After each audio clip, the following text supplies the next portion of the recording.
The Baker Mayfield saga in Cleveland has finally come to an end as he has now been officially traded to the Carolina Panthers in exchange for a conditional 2024 fifth round pick. This move is probably one that matters more for the NFL than for fantasy, but let's dive in and let's take a look. On the Browns side, this is pretty easy as we know as long as Deshaun Watson can play that he is going to be the starter for the Browns, not Baker Mayfield. All this really does for us now is solidify the fact that Jacoby Brissett will probably be the starter for Cleveland should Watson be suspended or anything like that, barring them like trading for or signing Jimmy Garoppolo based on what the Niners do with him now. But either way, I don't want anyone in Cleveland besides the running backs really, so long as Watson is out and Jacoby Brissett is the starter. The Panthers side is a little more interesting, but overall I'm not really sure how much changes. I mean, obviously Baker is an upgrade over Sam Darnold, but he's just not a Russell Wilson upgrade that we had hoped for the Panthers players that instead went to Denver, but he is still a very solid, good quarterback. He's just not really going to come in here and just blow the roof off of things and really make players jump in fantasy value or production. Overall, I think this slightly helps DJ Moore, not really in the sense of like his end of season numbers are going to be much better, but more on a weekly basis, just him being more consistent.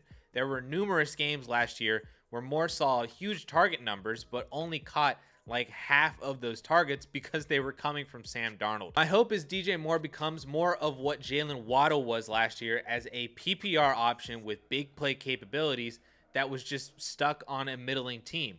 Waddle last year was the wide receiver 12 in total points and was the wide receiver 14 in points per game, averaging about a point and a half more per game in fantasy than DJ Moore last year. So that would be a nice boost to Moore's fantasy value. We'll see what happens with Robbie Anderson based on his comments about Baker, and maybe that creates a path for Terrace Marshall, though I don't really want Baker Mayfield's wide receiver 2 in fantasy. I'd rather just have DJ Moore and not really go with anybody else.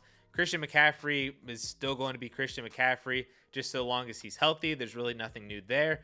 But then as for Baker himself, I think this raises him back to a QB2 level for fantasy. I mean, last year Jimmy G averaged over 2 points per game more than Baker, and that was not based on anything Jimmy G did. It was just because of the offense that he was in and the weapons and players that he was throwing to. The same thing can now apply this year for Baker, who also, by the way, is just a much better quarterback than Jimmy Garoppolo. So there is upside for a bit more in this Panthers offense with the weapons that he's going to be able to throw to. A top 15 season isn't really out of the range of possibilities for Baker Mayfield in 2022.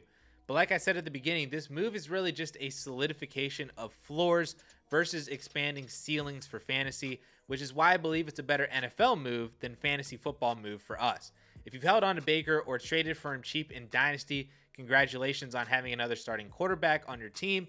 If you have Jacoby Brissett, I mean, I guess congratulations on also having a starting quarterback, though are we really happy that you have Jacoby Brissett on your roster? Regardless, it's going to be really fun in week 1 because the Browns play the Panthers in Carolina to start the season, and I'm sure Baker Mayfield is going to want to remind Cleveland why they drafted him in the first place and why they shouldn't have replaced him in this past offseason.